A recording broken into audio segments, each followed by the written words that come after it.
A solar eclipse happens when a new moon moves between the Earth and the Sun, blocking some or all of the Sun's rays from reaching the Earth. By cosmic chance, even though the Sun is 400 times wider than the Moon, it's also 400 times farther away. Therefore, the two objects appear the same size in our sky. Astronomers are able to predict eclipses because the Earth and Moon have very predictable orbits. Why then isn't there an eclipse every month? The Moon's orbit is usually tilted a few degrees north or south in relation to the Earth. When the Moon does eclipse the Sun, it casts two types of shadows on Earth: a smaller, darker shadow known as the umbra, and a larger shadow known as the penumbra. There are four types of solar eclipses. The first and most spectacular is a total eclipse, when the Moon completely covers the Sun's surface. A total eclipse can only be seen if you're standing within the umbral shadow. That's why the imaginary line created by this shadow as it races across Earth is known as the path of totality. People within the penumbral shadow see only a partial eclipse, the second type. From this view, outside the path of totality, the Moon passes in front of the Sun off-center, never fully covering its surface. Third, an annular eclipse occurs when the Moon passes directly in front of the Sun. However, unlike a total eclipse, the Moon appears too small to fully cover the Sun. The Moon's orbit is elliptical, so sometimes it's closer to Earth and sometimes it's farther away. Last, a hybrid eclipse is when the Moon's position between the Earth and Sun is so finely balanced that the curvature of the Earth plays a role. The Moon will be farther away from some parts of Earth along the eclipse's path, resulting in an annular eclipse.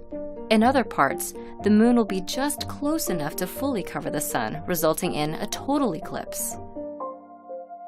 While a total solar eclipse happens somewhere on Earth every year or two, any given point on Earth experiences the event only about once every 400 years. We interrupt this video for an important safety announcement. Looking directly at the Sun, even during an eclipse, can cause permanent eye damage. Fortunately, there are ways to enjoy an eclipse safely. The easiest is to use certified eclipse-watching glasses, which are shaded thousands of times darker than typical sunglasses. You can also look at the eclipse indirectly by making a pinhole viewer. Simply poke a small hole in a piece of cardboard. Hold the cardboard up to the Sun, allowing the Sun's image to be projected onto a flat surface. Be sure to look only at the surface and not through the cardboard. Just before the Moon completely covers the Sun, low-lying valleys on the Moon's edge will be the only spots that sunlight continues to pass through. These remaining brilliant shafts of light, known as Bailey's beads, will disappear one after another.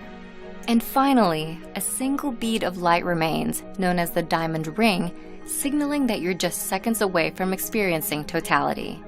Once the last bead disappears and the Moon completely covers the Sun's surface, the view through your eclipse glasses will be pitch black. Totality achieved.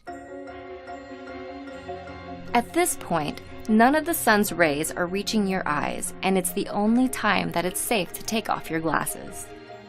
Remember to put your eclipse glasses back on before any of the Sun's rays start to peek through again.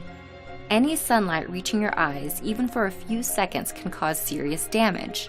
While an eclipse can last a few hours, totality typically occurs for less than 3 minutes. Animals and plants have also been known to alter their behavior during a total eclipse. Songbirds may stop singing, crickets may start chirping, and flowers may even start to close up. We won't always be able to see total solar eclipses. The Moon moves about 1.5 inches away from Earth each year. It's estimated that in about 1 billion years, the Moon will be too far away from Earth to completely cover the Sun.